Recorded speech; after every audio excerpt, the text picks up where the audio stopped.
Look for me in the mountains, where walking has a way of pulling you to your peace of mind every day.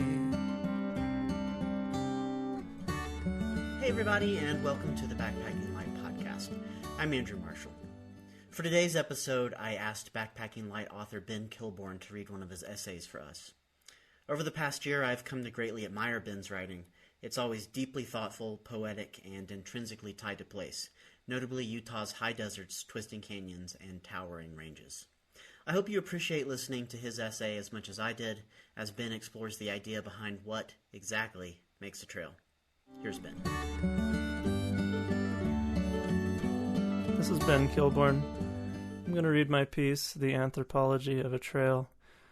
The impetus for this piece sort of came out of a longer piece I wrote, or I guess a book-length piece I wrote about a deer following trip that I did, and some of the observations I had during that trip about trail making and about some of the questions that arose for me about who or what makes a trail. So I just wanted to dig into that a little bit further in a way that I didn't in the book that I wrote. Who or what makes a trail? I've often wondered this when veering off of the Bonneville Shoreline Trail that skirts the edge of Salt Lake City to investigate less distinct deer trails. The Bonneville Shoreline Trail is a human trail today, no doubt, but when Lake Bonneville lapped at the shore between 30,000 and 13,000 years ago, bison, deer, and later Shoshone, Ute, Goshute, and other native people surely walked the edge of the water. Then when the lake receded, it left a clear line, an obvious promenade just asking to be walked. So who or what created this trail? Did the lake itself make it? After all, today's trail is named after the lake. The existence of this question seems to speak of its own futility. Or maybe trail making or path making are just more complex than they appear. The word trail is used to describe the well-worn way through the woods where brush has been cleared and lichens scraped from the rocks by boot soles, or the cairn-marked route across the slick rock. Some are more imaginary than others, but we call them all trails. As a noun, the word means path or track worn in wilderness, but it functioned as a verb long before that. Trail can be traced back to the vulgar Latin tragular, meaning to drag, later the French trailer, meaning to tow, to pick up the scent of a quarry, and later yet, to hang down loosely and flow behind like a sleeve. Walking a side-hill trail through yellow grasses and scrub oak, I wonder what the deer is dragging through the wilderness to wear this line across it. Her very essence? Some sort of spirit? Maybe trail is a noun as the impression left by the life force, whatever that is. Trailing behind the body like a gown, a sort of watermark, a reference to the ghost. A finger pointing, she went this way. Or a voice saying, she's always here, even at this moment. Everyone who ever passed is still passing. Maybe. In some parts of the world, trails are more commonly called paths, walkways, or footpaths. As is the case with many words, there isn't a consensus on the origin of the word path. The Old English path, or pyth, was a narrow passageway or route across land, a track worn by the feet of people or animals treading it, and it probably derived from the German Pfad, but prior sources are confounding to etymologists. The closest relative to the modern path may be the Avestan, an old Iranian language, pad, which holds the same meaning as path, but no one knows for sure. In any case, definitions of trail and path both led me to the word track. Track means marks left behind, and can be traced back to the Dutch trek, meaning draft or drawing. Is that what we're all doing when trekking? Taking the paintbrush or pencil that is the foot to the page that is the earth? As an artist, there's something I really love about this idea. Consider the line that is drawn when simply trying to find the easiest way from here to there. I walk without thinking, and take the most gradual slope into a wash, follow it down, and take the most gradual way out. I see a dense copse of junipers and go around them. In a canyon bottom, I zigzag between willows, always looking for the widest gap, the most permeable route, and all the while, nearly 100% of the time, there are footprints wherever I go. Coyotes, deer, elk, bobcats, cows, horses, and humans alike choose the route that expends the least amount of energy. There is always a best way to transect a landscape, and most creatures intuitively find it. We are collectively drawing the way that connects the land and the animal.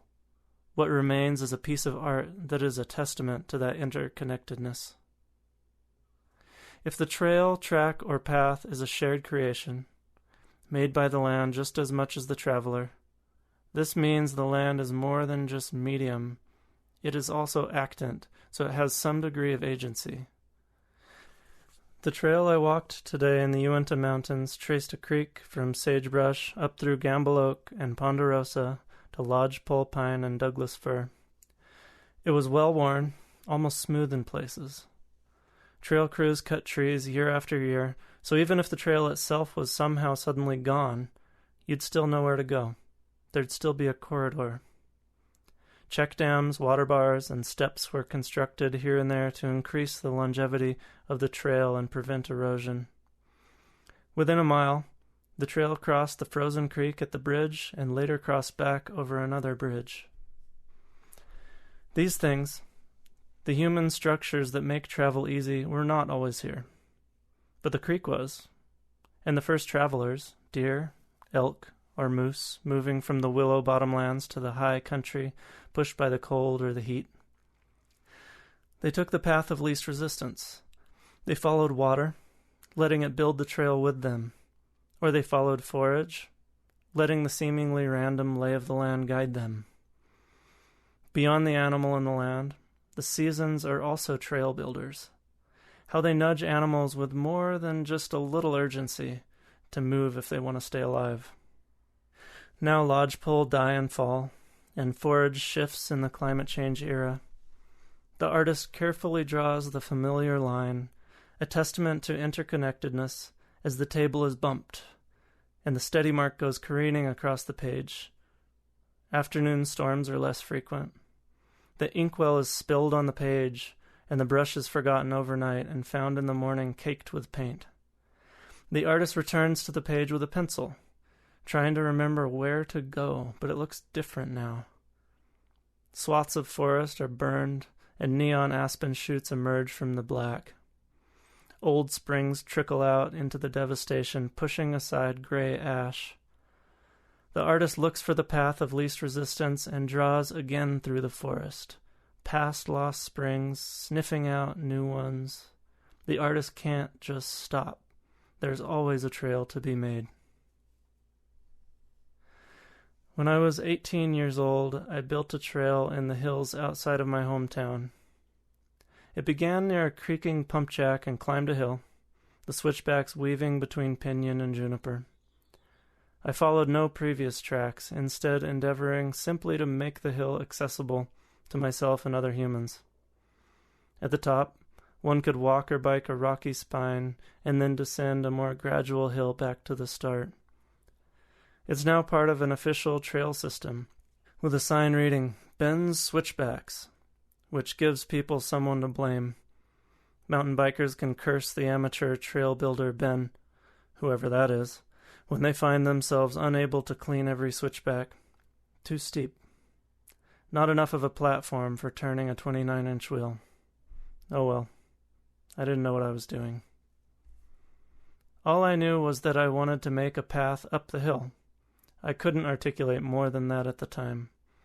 But maybe I wanted to make something that would allow people to better experience the landscape without having to focus too closely on each step. Something about trails frees up your attention, where bushwhacking often steals it, and we get to know a place more easily. Maybe this is what drove me to make the trail. It's hard to say. Maybe this is the impetus behind many human trails. I can't be sure. Sometimes when I visit my parents, we walk Ben's switchbacks together. I ponder the trail's existence, my singular desire to create it. I wonder how it may differ from the creation of other trails, the Bonneville Shoreline Trail, the Natchez Trace, the Appalachian Trail, or the little deer trails that draw lines through the snow in the foothills outside of town. I wonder if my individual agency, my desire to create, is really all that different from the collective agencies who drafted these other trails. Likely it's not.